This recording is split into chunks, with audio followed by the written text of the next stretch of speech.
আসসালামু আলাইকুম। আবারও একটি প্রিপোজিশনের ব্যবহার।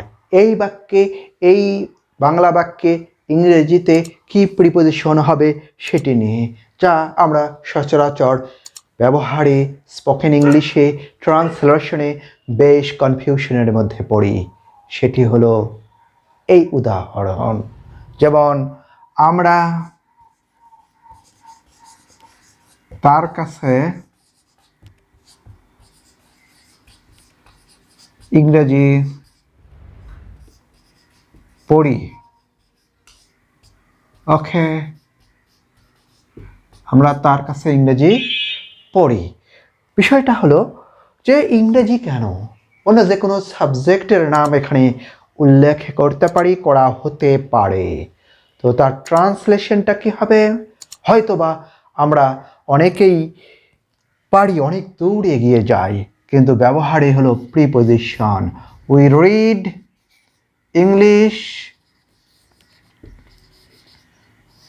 এখন এখানেই হলো প্রিপোজিশন হিম।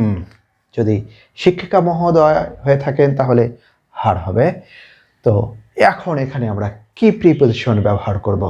ওকে, কেউ কেউ টু ব্যবহার করি, কেউ কেউ অ্যাট ব্যবহার করি, কেউ কেউ বাই ব্যবহার করি। এরকম এক একজন এক এক রকম প্রিপোজিশন ব্যবহার করে থাকি।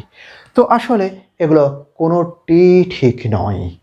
ওকে, এখানে উপযুক্ত যে প্রিপোজিশনটা ব্যবহার করতে হবে সেটি হলো এটি, যা লিখছি আমি, with. Okay, we read English with him. We read English with him. আমরা তার কাছে ইংরেজি পড়ি। কারোর সাথে, কারোর কাছে বোঝাতে উইথ, অন্য কোনো প্রিপোজিশন নয়। We read maths with mister Rahim.